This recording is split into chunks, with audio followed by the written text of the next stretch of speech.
The Iron Bowl.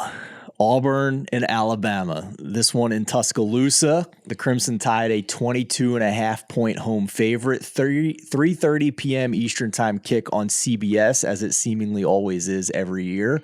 Total of 49.5 for this game on Saturday. No trophy, obviously, but this means everything to these fan bases. Yes, it does. And it means even more to the Auburn coaching staff because you have Carnell Cadillac Williams, who is an Auburn star, now heading the team.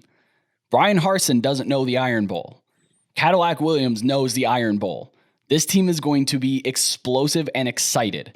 Now, they're not very good, but they do things well that Alabama doesn't, and that is they run the heck out of the ball.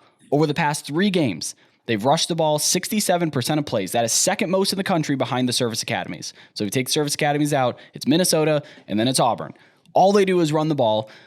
And if you look at Alabama's kind of per rush yards or EPA, like they look pretty good, but teams have been able to move the ball on them through the ground. The last 2 times out, they've given up almost 200 yards on the ground to LSU and Ole Miss. I'm skipping Austin Peay. I'm not doing FCS stuff. Alabama, they're not making the SEC championship game, and they're probably not making the playoff. Besides pride, besides hate for Auburn, what do they have to play for? Yeah. This is one of these situations where I'm like, I know that Alabama's going to be up for this. I know they're going to be excited, but because they're so immensely more talented than Auburn, there is a very real situation in which they come out and play flat. Now, do they play flat in the second half of that game? Probably not. That's why I'm going to bet Auburn first half plus 12.5. You can find it at DraftKings as of time of recording, Wednesday, early afternoon. 12.5 doesn't exist everywhere. There are plenty of 11.5s, and that's more congruent to the full spread when you're looking at 22 points. 12.5 points is incongruent with 22 full game.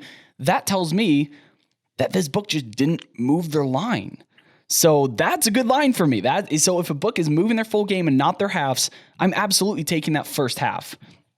And I really do think that Auburn can play ball control. They can play keep away. Persistent teams can run on Alabama.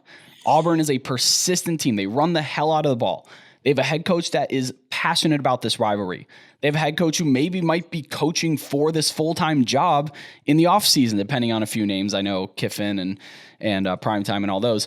The point is like this is a team that can make this a very close game, even on the road in Tuscaloosa in the first half. I don't think Alabama gets enough possessions to make the first half a blowout. So I like Auburn plus 12.5 here. I see that as an off-market number because I see plenty of 11.5. So when you're talking about halves, 1 point is a ton. That's my bet in this one. I wouldn't bet a full game. Yeah, and we've seen that there's a tax when you're trying to bet Alabama in the first half, right? They have a lot of games where they get out to a big early lead, and you have to pay more than the typical halftime price on Alabama. So if you like the flip side of that, you're getting a better number, which is exactly the case in this situation.